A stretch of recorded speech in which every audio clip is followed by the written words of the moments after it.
Bonjour à tous et bienvenue sur la chaîne J'affûte tout. Aujourd'hui, je vais vous montrer ma méthode pour affûter les couteaux.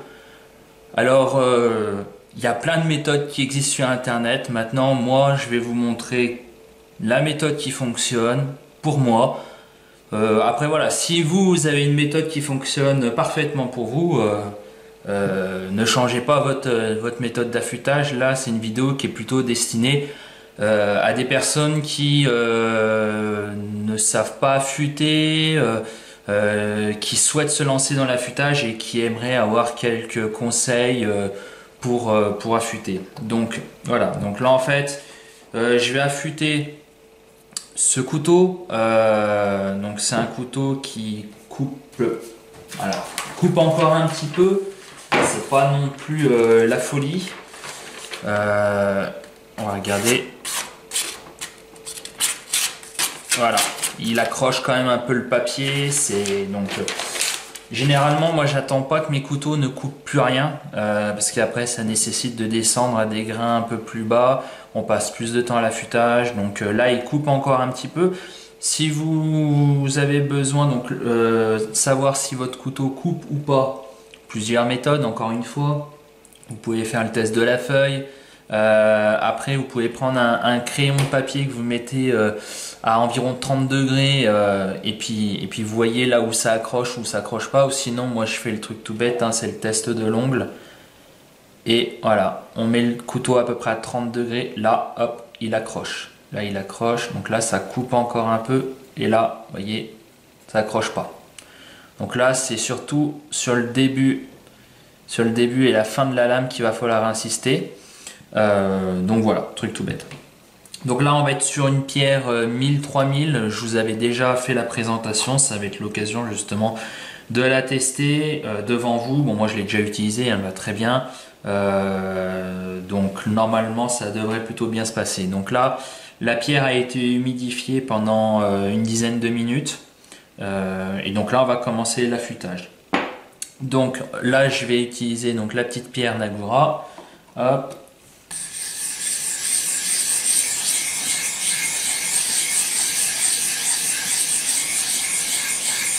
Donc là, ça va permettre de créer une petite boue qui va être intéressante pour l'affûtage. C'est pas indispensable, hein, bien entendu, mais c'est pas mal. Alors, attendez, je vais prendre un petit chiffon pour me rincer les doigts. Tac. Donc là, on est sur un couteau. Moi, j'affûte à peu près mes EDC à 20 degrés. Donc 20 degrés. Pour celui qui se pose la question comment on fait pour déterminer qu'est-ce qu'est 20 degrés, et ben c'est simple. Là, on met le couteau à plat, on est à 90 degrés. On divise par 2, 45. En divisant encore par 2, 22,5. Donc on descend un tout petit peu et on est à peu près à 20 degrés. Donc là, on va faire attention sur ce couteau-là. En plus, on a des serrations. Donc on va faire attention de ne pas mettre des coups de serration dans la pierre. Et en fait, ce qui va être important, c'est pas tellement l'histoire des 20 degrés, 18 degrés, 22 degrés. L'important, ça va être d'avoir un angle constant. Alors, petite méthode pour les débutants, pour être sûr de faire du bon boulot, vous prenez un marqueur et vous marquez votre tranchant. Hop. Et comme ça va vous permettre de voir où vous passez. Donc voir où vous passez et surtout les zones où vous ne passez pas. Donc là, hop, on va juste faire un ou deux passages. Je humidifie la pierre. C'est important d'avoir toujours une pierre bien humide. Donc on a dit 90, 45, 22,5, 20. Donc là, on est parti et on y va. Quand on arrive sur la pointe, on relève un petit peu. Voyez, là vous voyez, alors, je sais pas si vous voyez très bien. Bon, après moi j'ai quand même un peu l'habitude d'affûter. Mais là il y a quasiment plus de feutre. Un petit peu ici, où là j'avais un angle qui était encore un peu bas. Donc là, hop, on repart là-dessus.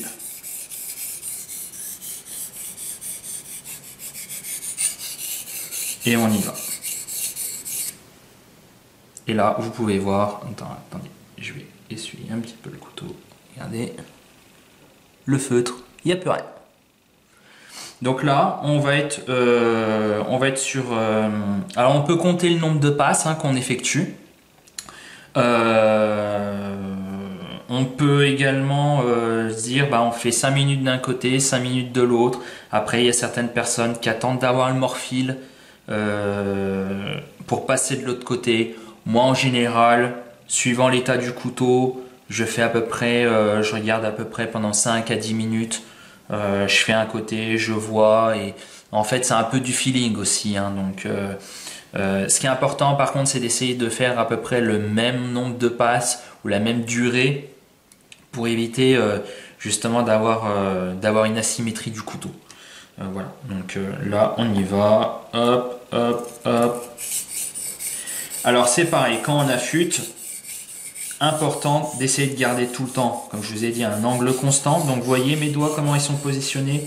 Ils sont positionnés de manière à...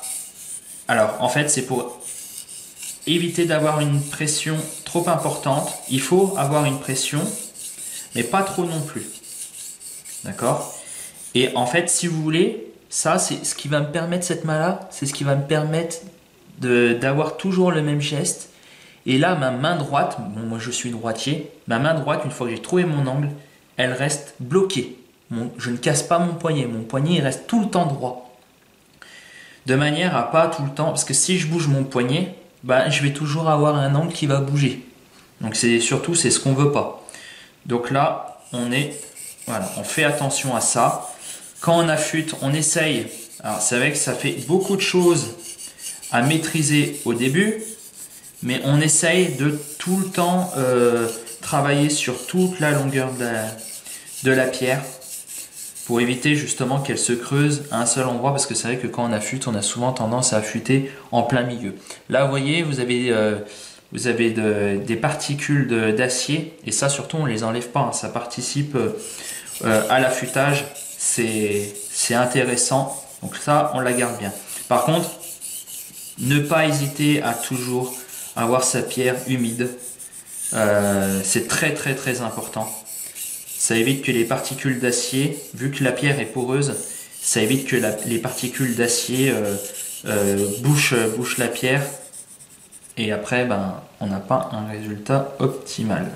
Donc voilà, donc là on continue. Je vous reprendrai un petit peu plus tard dans la vidéo. Quand on arrive sur la pointe du couteau, en fait ce qu'il va falloir faire, c'est vraiment lever un petit peu, parce que sinon vous allez avoir, en fait je peux vous montrer, vous êtes comme ça. Si vous faites là, là la pointe là, ici, elle touche pas la pierre. Donc il faut vraiment qu'elle soit plaquée. Par contre, faites attention de ne pas trop relever non plus, pour pas accrocher la pointe du couteau dans la pierre. Donc voilà, ça c'est quelque chose d'important. Donc là, on va passer sur l'autre côté.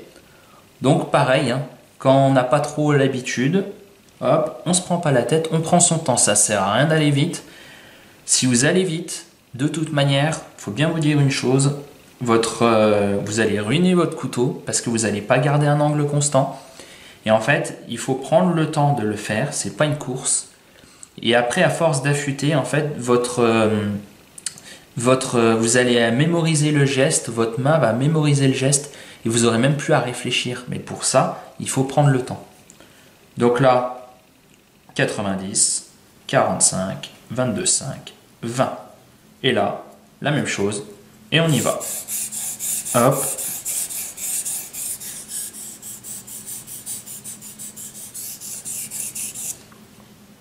Et là, comme je vous ai dit, on regarde. Alors attendez, je ne sais pas si vous allez bien voir. Hop. Voilà. Il y a juste une pointe de feutre ici. Donc là, je vais repasser.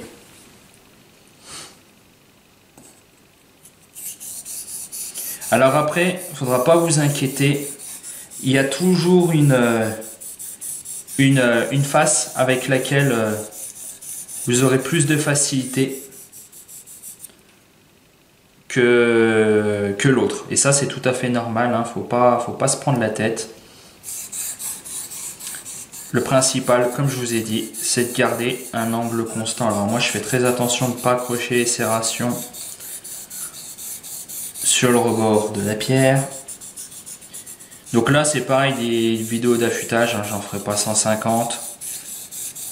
J'ai eu quelques demandes, donc du coup, je dis je vais en faire, mais après j'ai rien inventé, hein. Il y a 150 vidéos sur internet, en français, en anglais.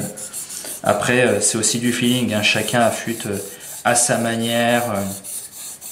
Il n'y a pas de réelle vérité, hein. La vérité, après, elle se situe au niveau du tranchant, hein. Si ça tranche et que le résultat vous convient par rapport à l'utilisation que vous faites de votre couteau, et ben c'est bon, hein, c'est gagné, hein. Donc le principal, surtout, c'est qu'il ne faut pas trop se prendre la tête avec l'angle. À l'histoire des 18, des 20 degrés, des 21 degrés, 22 degrés. Le principal, c'est toujours avoir un angle constant. Ça, c'est important. Après, le reste. Et puis, de toute façon, c'est en faisant c'est à force d'affûter qu'on devient de plus en plus bon, hein. Donc, faut surtout pas se prendre la tête. Faut prendre son temps. Et surtout, faut pas hésiter à regarder ce que vous faites. C'est important de regarder le travail qu'on effectue sur la lame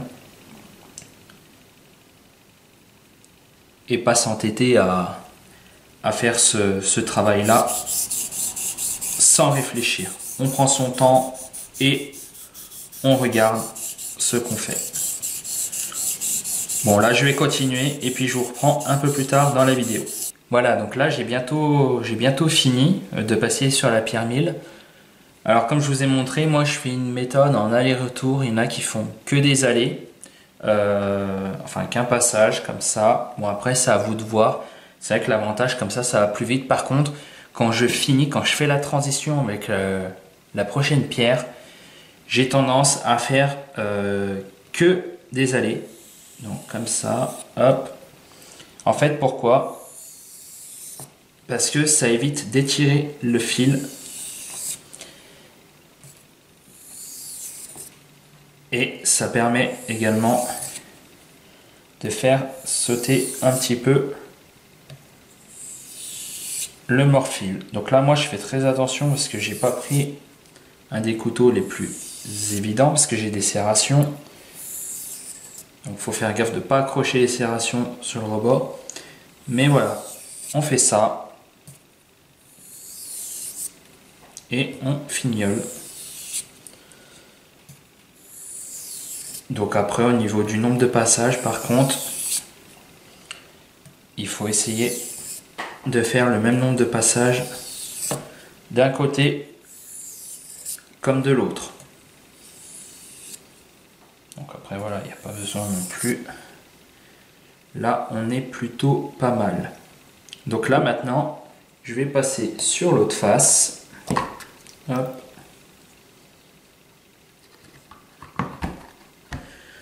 Donc grain 3000. Alors là c'est pareil, il y a plusieurs écoles. Moi je vais pas monter à plus de 3000 là pour ce couteau là. Après on peut monter bien plus en grain, hein. Mais ce que je vais faire c'est que, alors comme je vous ai dit, il y a plusieurs écoles. Il y a certaines personnes qui vont continuer à faire des allers-retours pour le polissage. Alors c'est vrai que l'avantage c'est que ça va plus vite. Par contre, l'inconvénient, c'est qu'il faut garder exactement le même angle qu'avec la pierre précédente. Donc ça peut être un inconvénient parce que si on foire cette étape-là, il faut tout recommencer. Sinon, il y a la méthode, comme je vous ai dit, où on fait que des allées et ça permet de polir la lame. Là, de toute façon, alors déjà sur une pierre, il ne faut déjà pas appuyer très très fort. Mais là, plus on va monter en grain et plus en fait, on cherche. Le tranchant, il est fait, hein. Là, on cherche du polissage. Donc là, en fait, l'idée, ça va être d'y aller tranquille. Donc là, ce que je vais faire, c'est que je vais quand même faire une partie, parce que plus avec les serrations, c'est un peu chiant, puis ma lame est petite. Donc là, je vais quand même faire des allers-retours, et à la fin, je vais finir, avec uniquement des allers. Donc là, hop, tac, tac, tac, tac. Je remonte encore une fois. Prenez bien l'habitude de faire ça. Après, voilà, après avec l'habitude, vous verrez que vous n'aurez même plus besoin de le faire. Moi, c'est automatique, hein. À force d'affûter, on a l'habitude, on se pose plus de questions, mais dans un premier temps, voilà. Et on exerce le moins de pression possible. Plus on va s'approcher de la fin, et plus on va être très léger avec le poignet sur la lame. Voilà. Hop. Donc là, je vais continuer un petit peu et je vous reprends après. Et voilà, j'ai terminé donc avec le couteau. Donc là, je vais le rincer comme il faut. Donc là, on fait attention, hein, quand on rince sa lame pour pas se couper. Je vais l'essuyer et puis on va regarder ce que ça donne. Hop.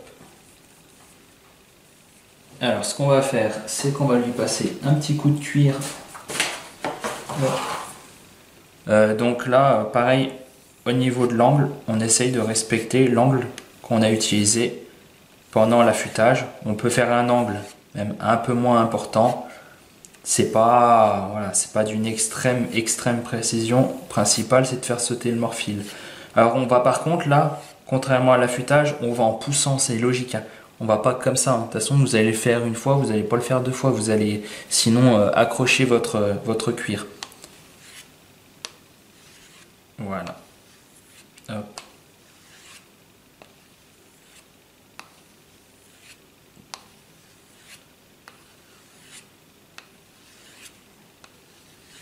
Tac. Voilà, c'est fait. Donc là, on va regarder ce que ça donne.